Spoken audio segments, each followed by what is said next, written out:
Okay, everyone. Error. YouTube is not receiving enough video to maintain smooth streaming. As such, viewers will experience ...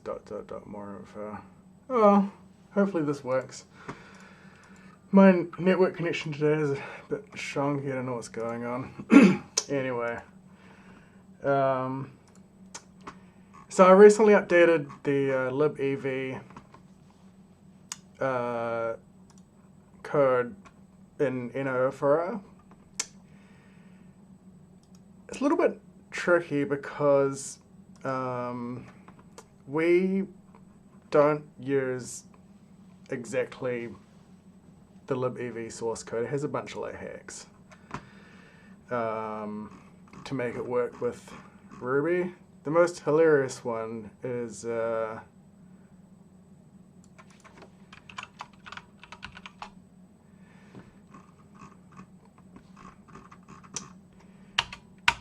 here we go. There's a small essay explaining why it's necessary, and basically what it comes down to is we want to release the GVL when we do the poll, call poll, which calls KQ, select, bpoll, whatever. We don't want to hold onto the GVL, but libev doesn't provide an API which matches up. It's explained in this paragraph. If you're really interested, you can read about it. So every time that I pull down the upstream changes, I end up breaking something because I just overlook something purely by accident normally. And I've got a bunch of issues that have come up. People have commented on issues that are already closed, which is kind of annoying, but it's okay.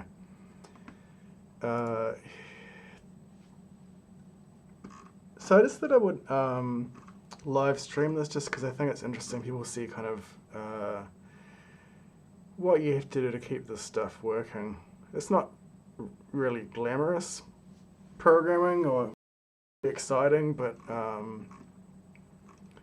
it's pretty important nonetheless.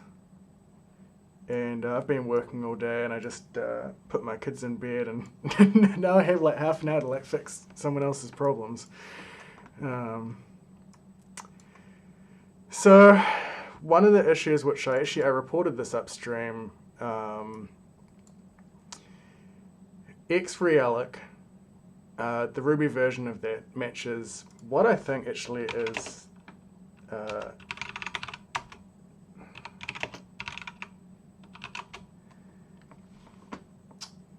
so this function here, what it does is it takes a pointer which has already been mallocked and it resizes it, and if it can't resize it, then it allocates a new buffer for the size you want, and it copies the data across, I guess.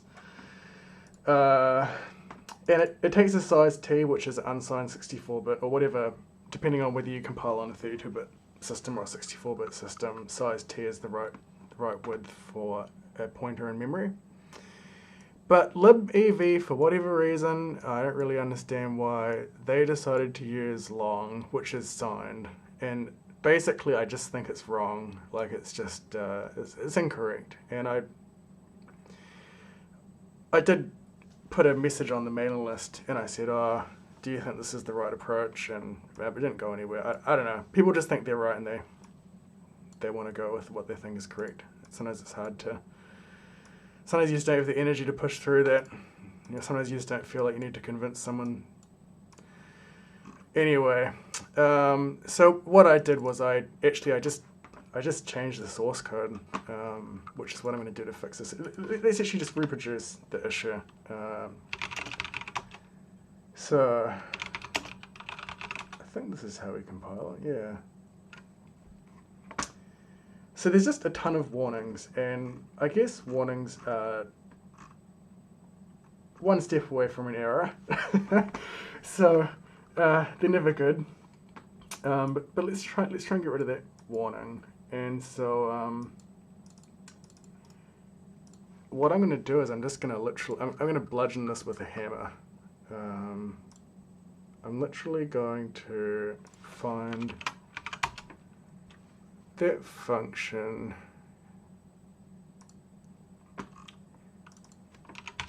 and just change it, because it's just wrong, like, in my opinion.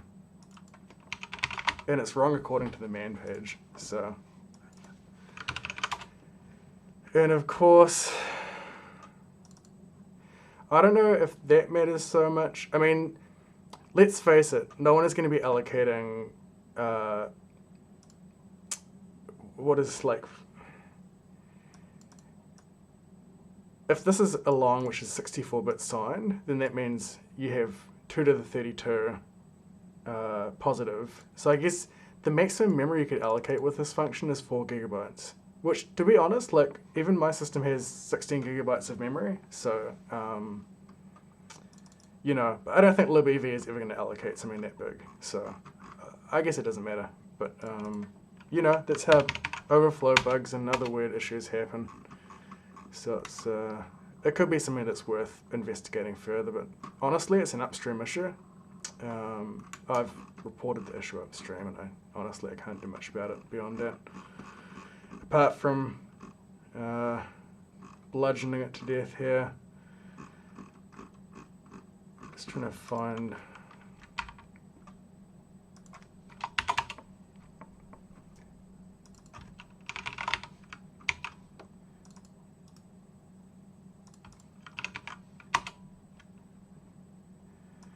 You know what? Let's just try this.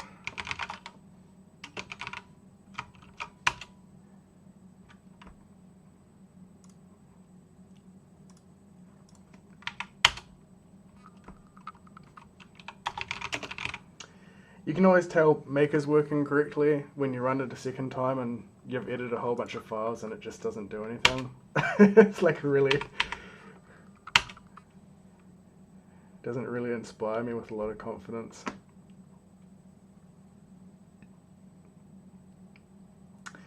Awesome, so that's gone now. And there was another issue that was brought up in that ticket.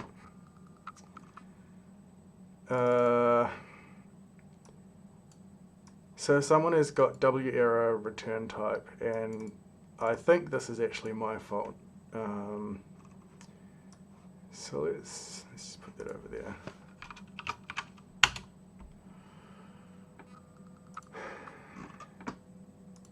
So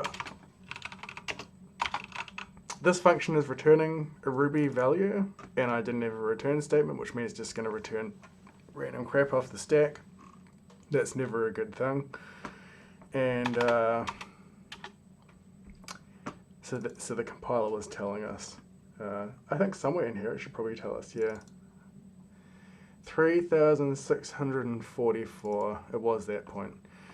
Actually, to be honest, I'm not sure if this was actually a bug, because we don't use the return value of this function anyway. That function is passed as an argument to RB-thread call without GVL, and that function does a bunch of magic and then calls that function and then does a bunch of magic and returns. And because we're not really capturing the return value there, we just, you know, it probably didn't matter. But, of course, the compiler is right to warn us on that. Right, so let's see that warning. No return statement and function returning on void. Come on.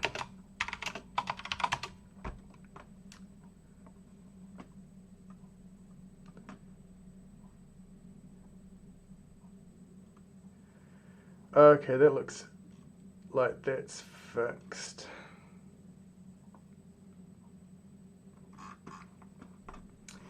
Okay, what else was brought up? I think we addressed all of those issues. There was one more issue here, which I'm not sure if I can fix that easily. libev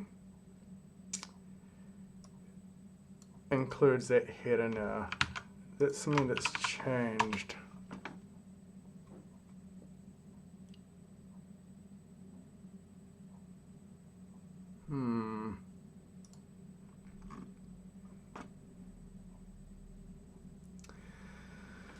So I'm not sure what this is used for, but I think that they've been experimenting with some of the new U-ring code. I haven't had any time to look at it. What's AIO context 10?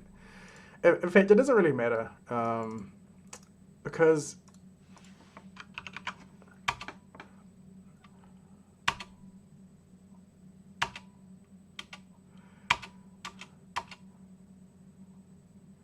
honestly, that probably doesn't matter that much. We could just completely avoid doing that. The problem is people are installing the updated version of the gem and it's not compiling because they don't have the Linux headers installed. And I guess that's kind of a breaking change because it worked before without the Linux headers, but now due to the changes in this code, I'm hesitant to make changes to this part without understanding it a bit more. Where does that come from? If, have, else, and if. Where does this come from?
Maybe the problem is that we're just compiling all these files without actually...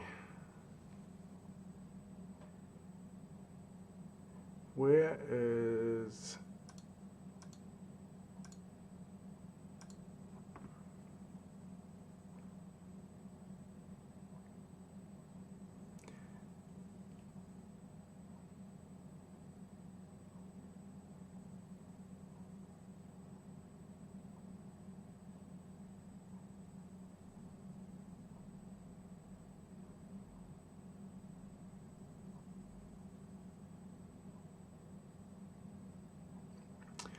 I'm just wondering why that file is being compiled in the first, like what, honestly, like I didn't put any of this stuff together. This was all from Tony.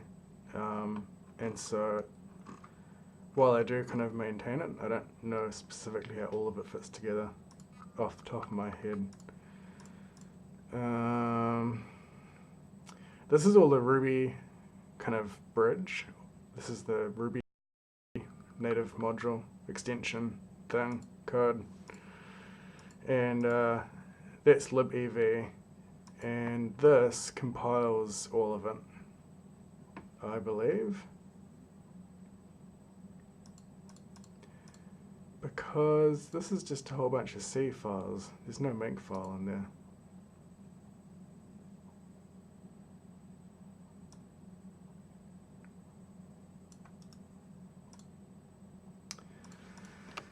Maybe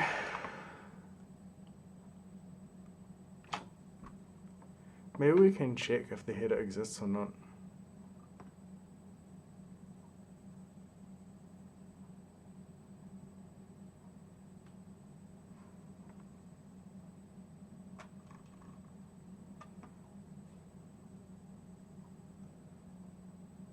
It creates a make file. Where is that make file?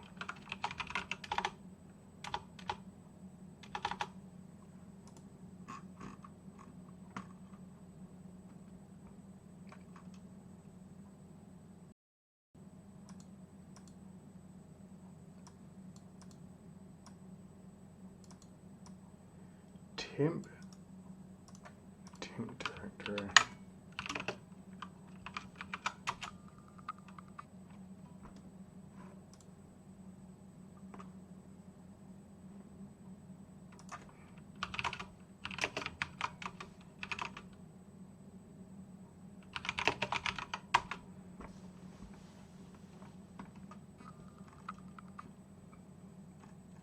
Okay, so looks like xconf.rb is creating this make file. I assume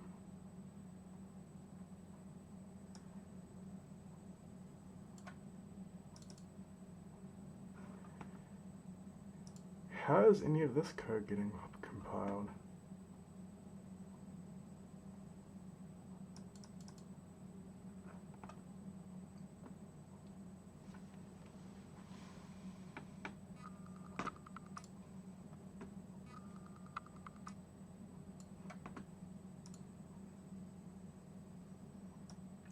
Ah, it's literally including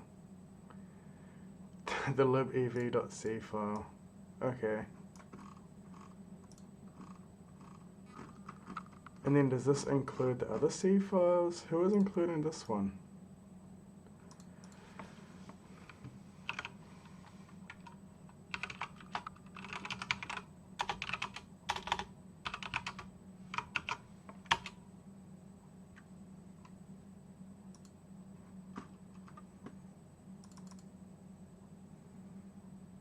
Okay, so this is what's known as a Unity build.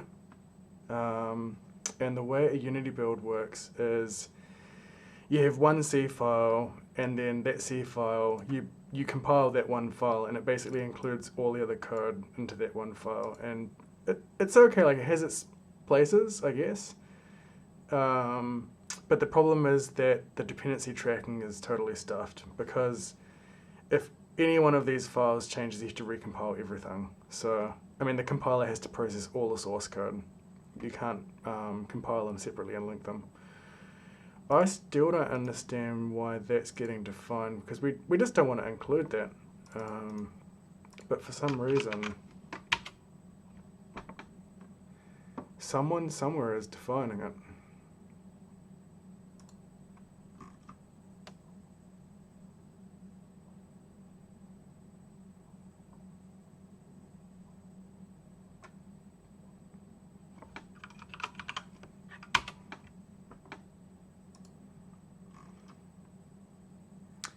Okay, maybe this is it. If not defined that thing, and we're on Linux, then define it. Okay, I think that's the problem. Let's just get rid of that. Problem solved. Maybe. Let's do a quick hack to check.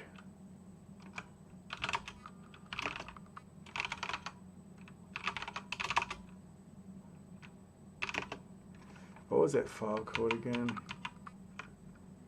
AIOABI.h. Let's just do that.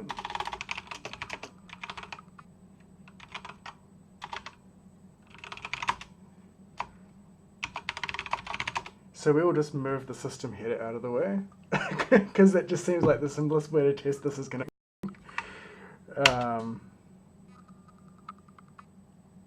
okay, great. So it fails. And then let's delete this. Run it again. Okay, it compiles.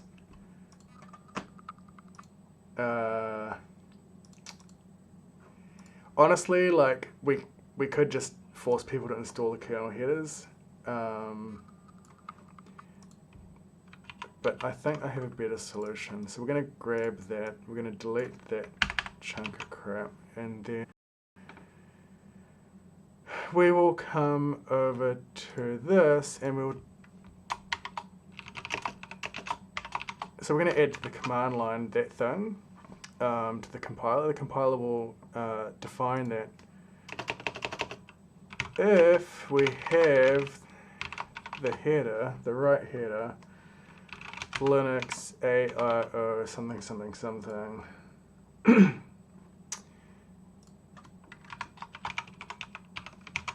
Okay, so that should, in theory,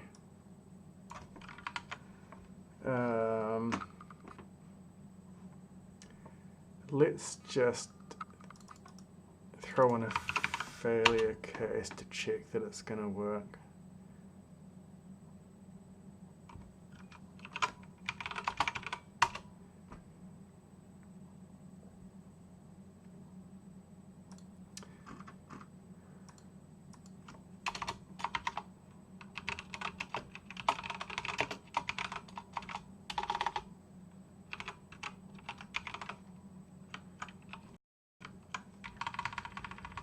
So this is a macro that will just print out an error when it tries to compile this file, and in theory, because that header is still called -foobar, xconf shouldn't detect it, so therefore it shouldn't try and compile it. So we shouldn't get any error. Now if we restore that file,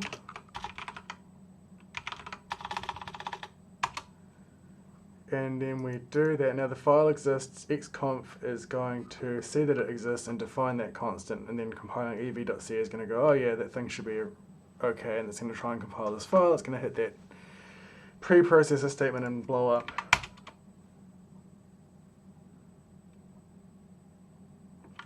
Did it blow up? Yeah, it did. Where did it blow up?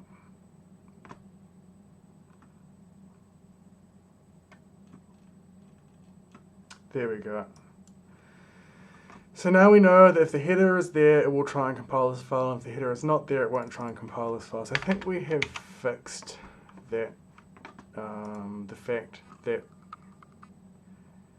we don't need that header. This issue is like already closed, so I'm going to reopen it because I need to close something. Otherwise I won't be satisfied.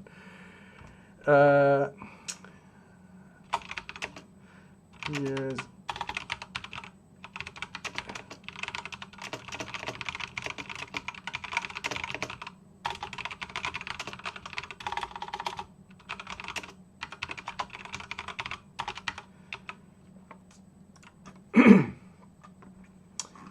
okay, so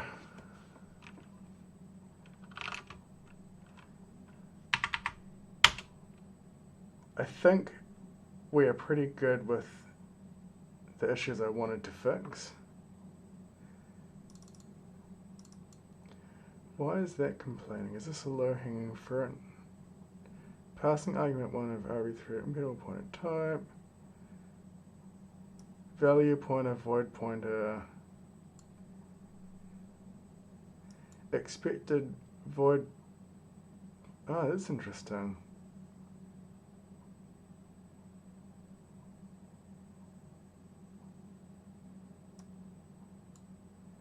So it's actually not supposed to return a value? Maybe that's changed, or maybe the code is, yeah, I don't know, that's weird. Let's have a quick look and see if that warning is actually...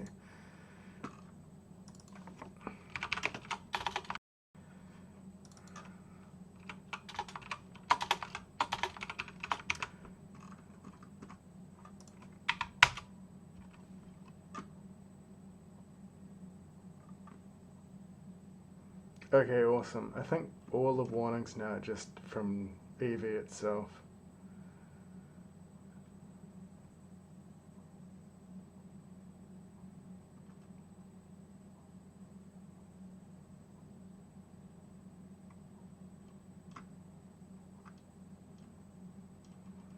Yeah, it's all upstream issues at this point. Okay. So releasing NIO4r is a little bit tricky because, and I've stuffed this up like more than once I think, there's the process for releasing gems that are both for MRR and JRuby is a little bit tricky.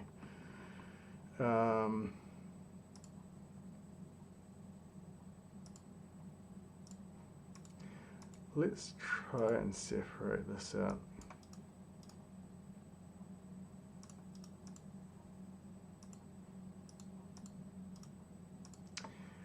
We want that bit. I think that's all we want actually.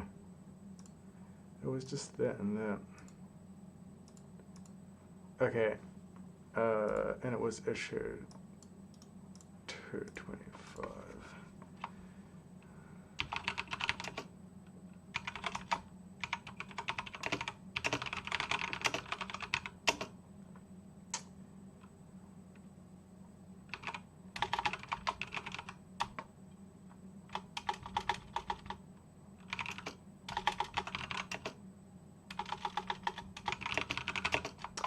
Detect AI ABI.h and define EVUs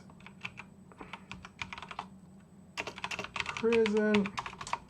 This avoids the need to hit installed.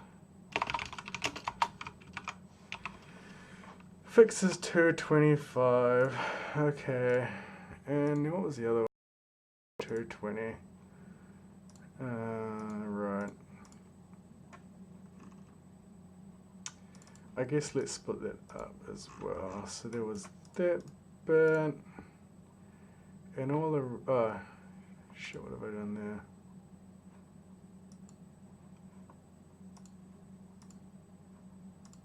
Did I commit everything I wanted in the last commit? Yeah, I removed that and I did that. That was weird. Okay, stage that hunk, and that's just the size T changes. Okay, fix EV back in poll so that it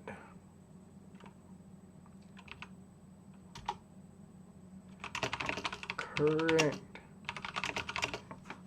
type. What was it? What was the name of that Ruby function? Oh, it's right there.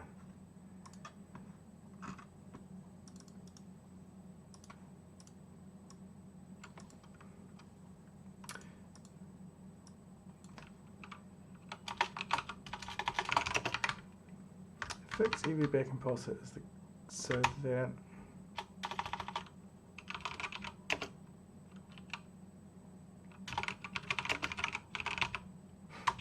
it sounds like warnings with the issue and it wasn't actually buggy at all. I have no idea. Maybe it was causing some strange bugs. We'll never know.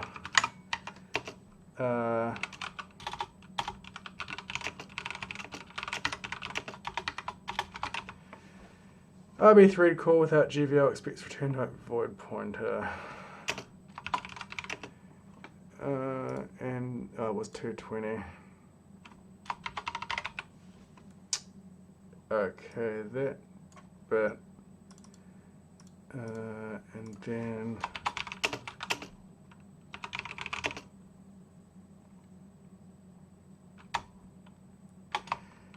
replace long with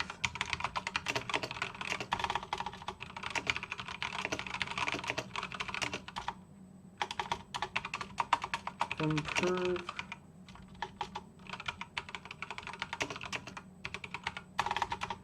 of Ruby X realloc. Fix 220. Okay, I think we are good.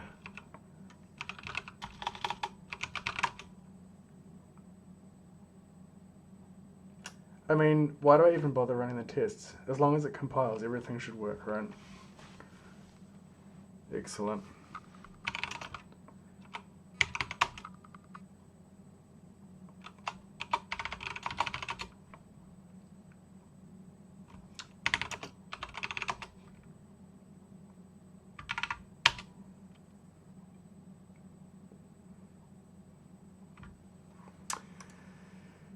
So because I stuffed this up at least more than once, I wrote instructions for myself.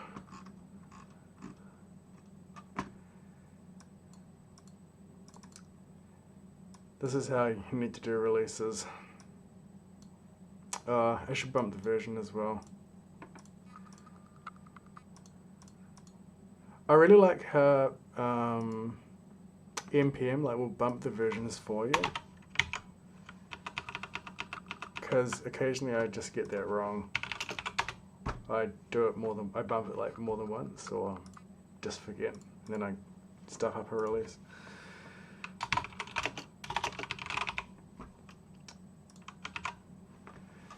Anyway, so let's check Travis and see if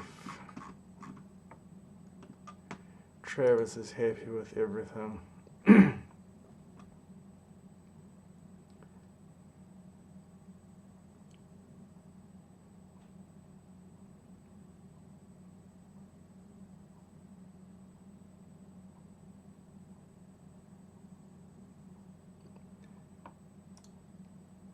Awesome. Something is blowing up.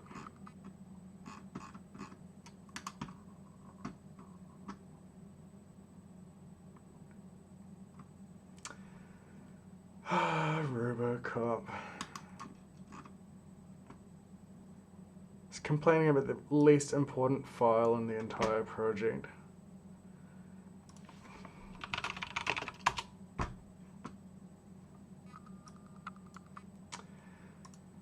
Line 16. Too many blank lines.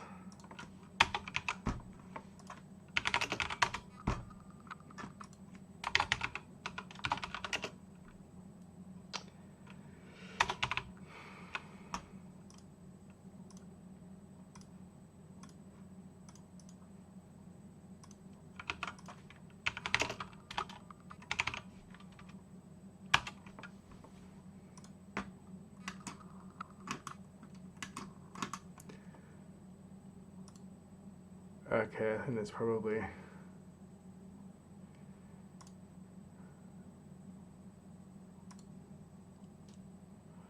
fixed all of our problems? I don't know. We'll see soon enough. It's always good to wait for Travis to finish before doing a release that blows up.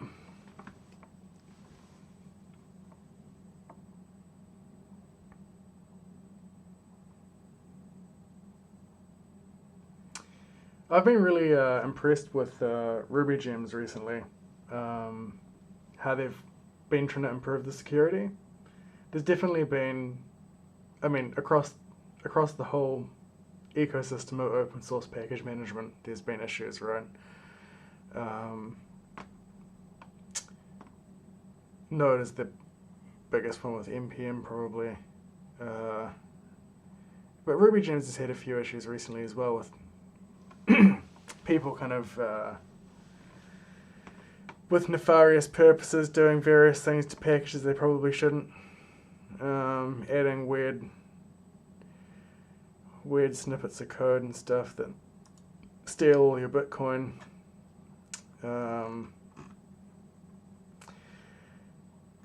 But they've moved pretty. I hesitate to say quickly, but they are moving to improve security and reliability. Like now, when I release a gem, I get an email that says you released a gem, which is awesome because actually it was funny. I was hacking away at night, and I released an update.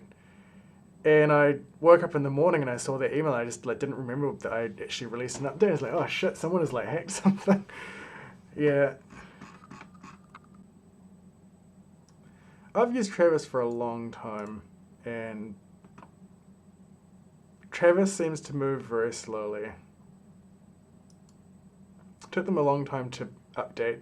They were using Trusty for a long time, and the compilers available on Trusty aren't that great.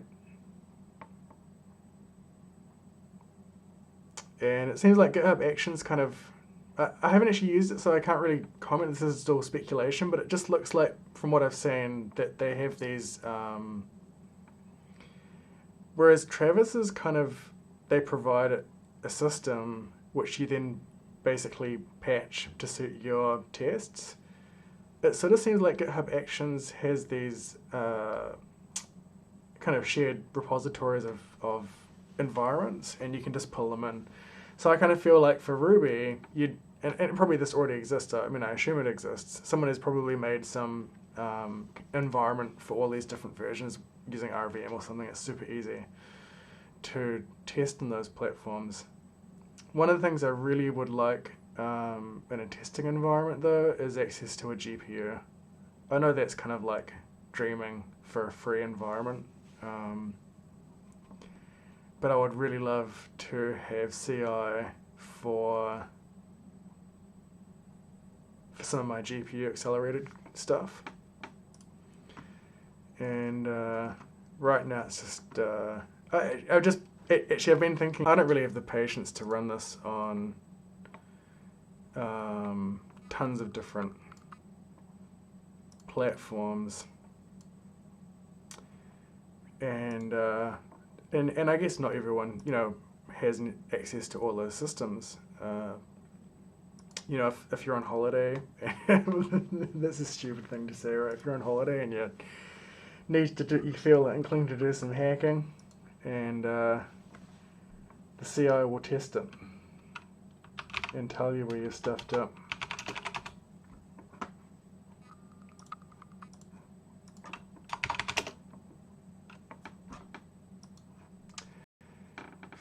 Fix.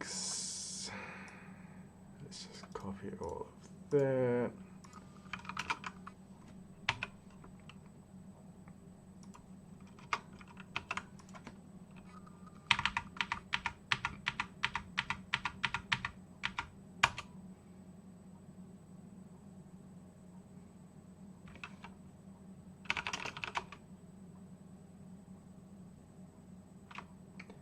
What was the last version I did? 251. Okay.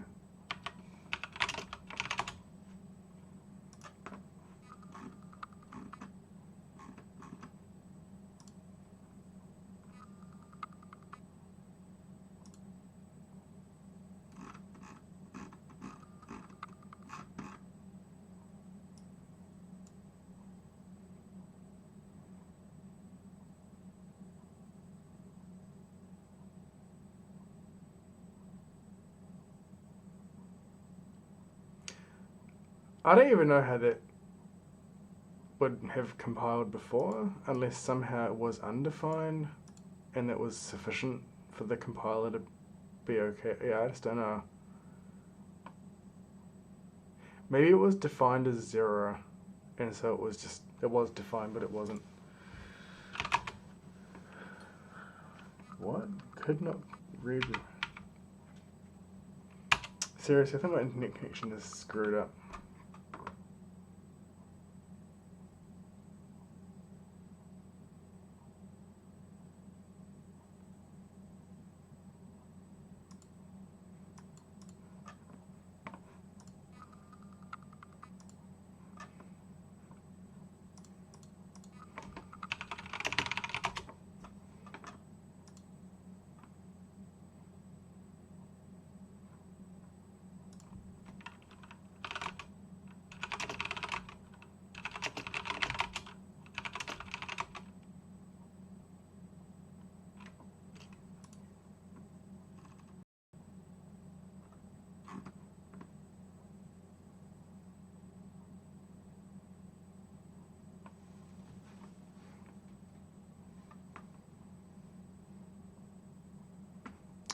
That is super weird.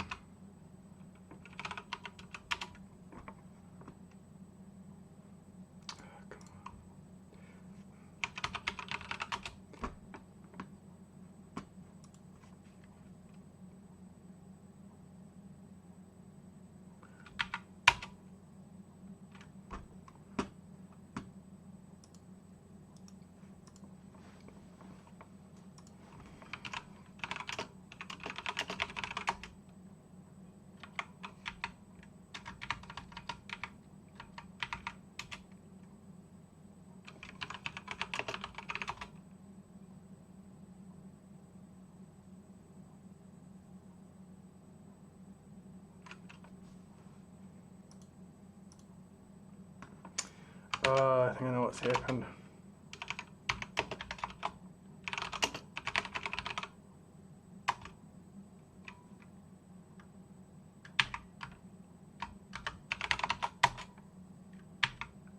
My SSH connection died. Okay.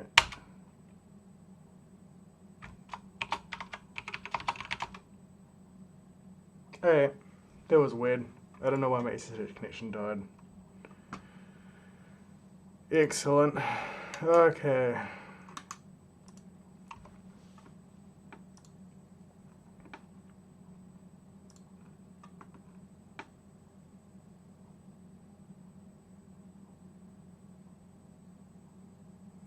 The other thing I liked about GitHub Actions is it just seemed faster. I mean, I guess it's unfair to expect a free service to spin up, I don't know, what's that, 15 environments simultaneously.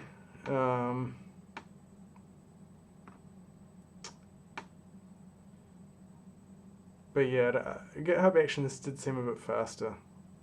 So I'm interested to try it out from that point of view as well.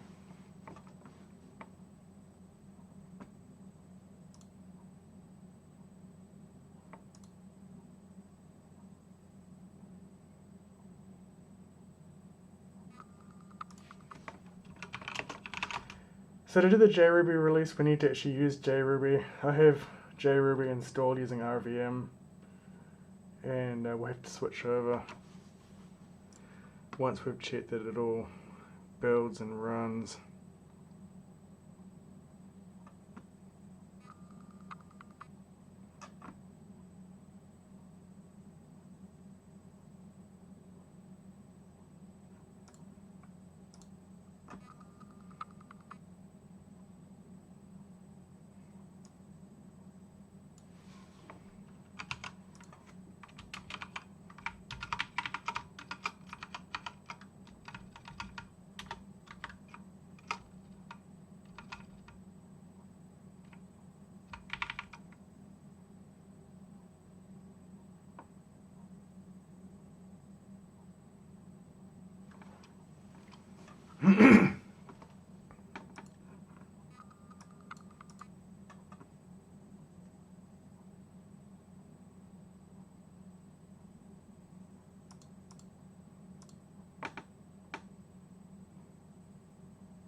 I don't understand why that one says no language set. I'm trying to figure out like which one out of these it is. I guess we have that 2.3 with Trusty, which is that one. But then that one, I'm guessing it's that, but why does it say no language set? I don't get that.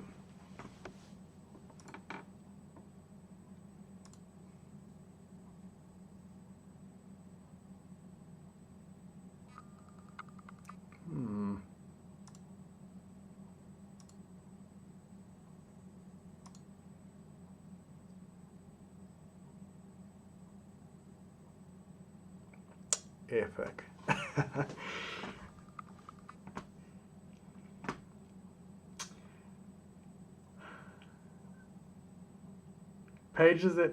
Web pages that do stuff like cache, and have a whole bunch of client-side logic. I don't know about them. Weird stuff like that happens. Maybe it's just a bug in the code.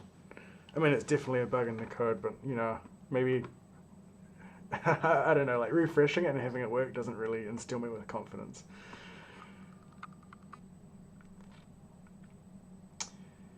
Come on, OS X, I mean Mac OS, I mean Darwin, I mean iPhones. What's the chance this is running on an iPhone? It could be. They could have racks of iPhones.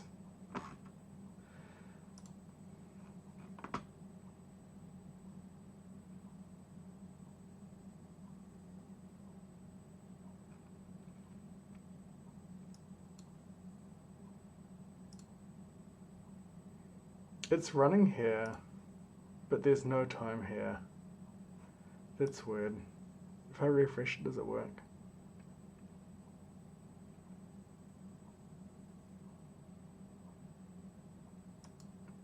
Super weird. Okay, looks like that's going to be passing.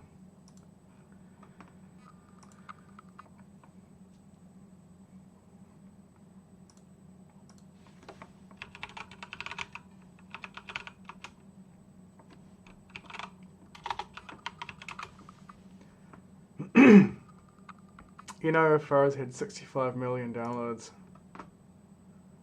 $1 million for this version. It's pretty epic. Sometimes I think if I stuff up a release, how many things will break in the next like 10 minutes?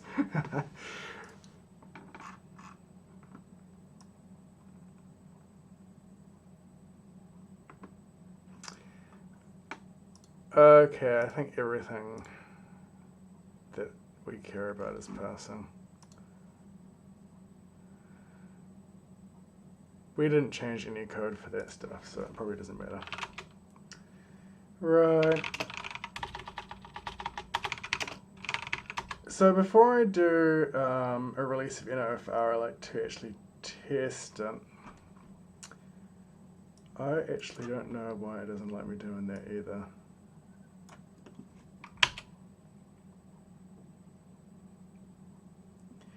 So I'm going to install it, and I'm just going to go and run the full async test suite and everything that depends on it.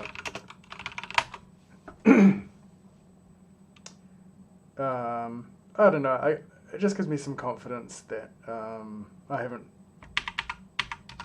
busted anything.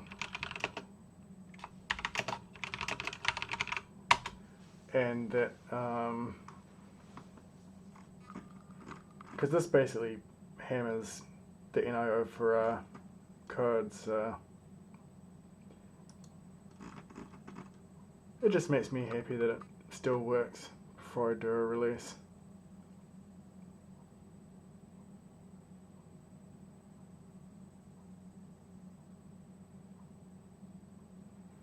The extended async test suite is pretty huge.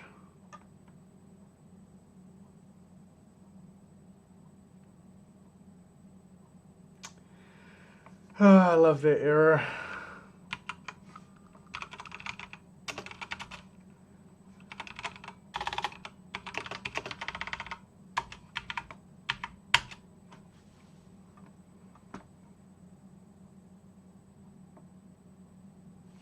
You know what? Screw those tests, I don't care about them. They already passed.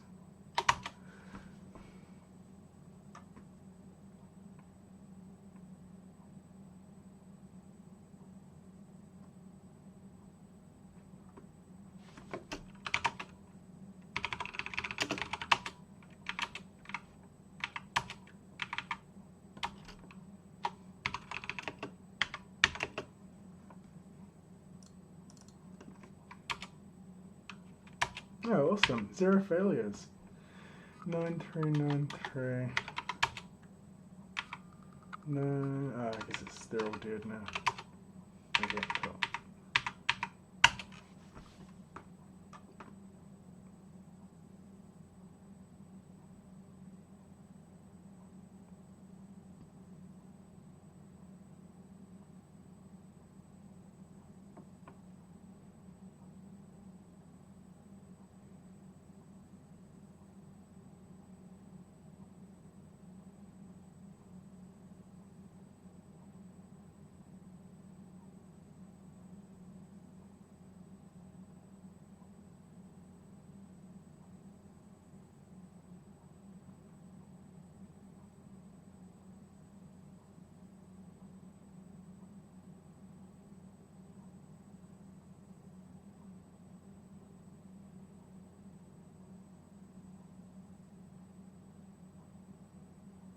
This is async DNS test suite. One of the oldest pieces of code that I wrote for Ruby that still actually has some relevance. It's a fully asynchronous DNS client and server, and actually, if you look at like that benchmark there, that compares async DNS server with bind 9. Now, bind 9 is written in C, and async DNS is pure Ruby. And it exposes them to exactly the same workload with exactly the same database of records. And I guess if you're just looking at the real time, it's only like 30%, 20-30% slower. which I find really impressive that Ruby can compete with C code.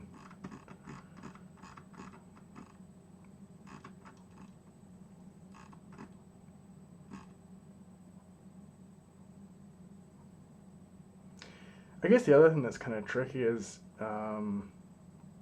if you look at NIO4r, depending on what reactor it uses, there could be performance regressions that you wouldn't necessarily notice. And yet would be very impactful, like in a bad way, across everyone who uses it. So possibly doing more performance specs might be a good idea. Checking for performance across different versions and looking at regressions.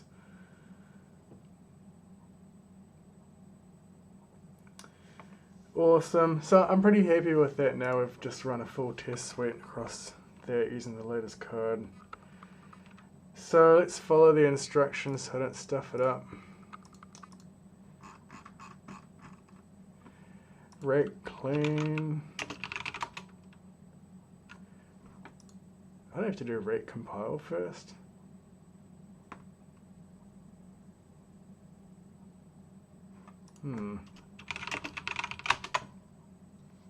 Oh well, I guess if it's broken, someone will tell me and I'll wake up tomorrow with a million emails.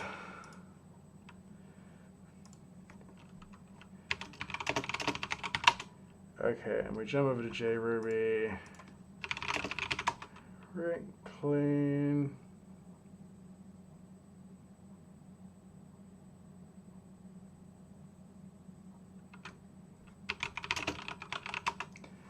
Rate compile.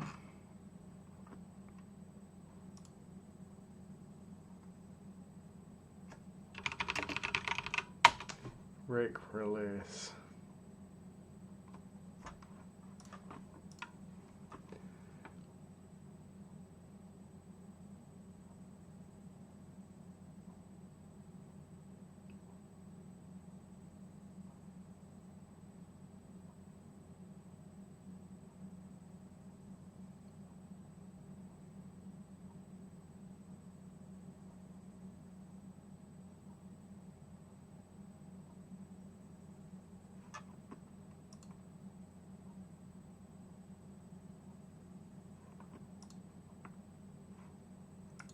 Awesome. Okay, that's there. That looks good.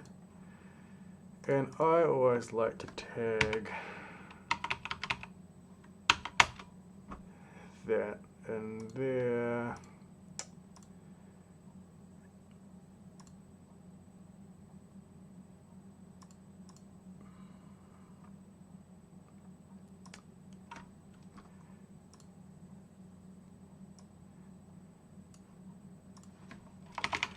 This has been released in v2.2. In the future, please create new issues.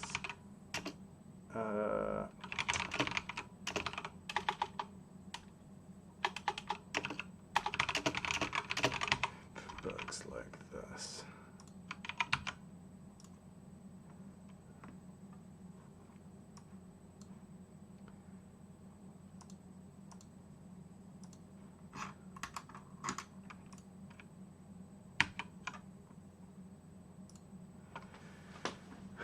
Awesome. So that's really all I wanted to show today, was just how what it looks like as a maintainer, I guess. I mean, I use this gem, so I'm happy to do this kind of work. And frankly speaking, this whole Linux desktop is it's a massive endeavor by a huge collective of incredible people, and we all owe it to each other to keep stuff working. So I just see it as chipping in into the collective open source cauldron, brewing up some magic potions, making my life better. To be honest, I used to use Mac OS a lot, but I would say in the last 6 to 12 months I've really started using Linux a lot more. as a desktop environment. It's definitely got some rough edges, but you know, for something which isn't, you know, entirely free, as in freedom, it's very impressive. So thanks for watching, and hope to see you next time.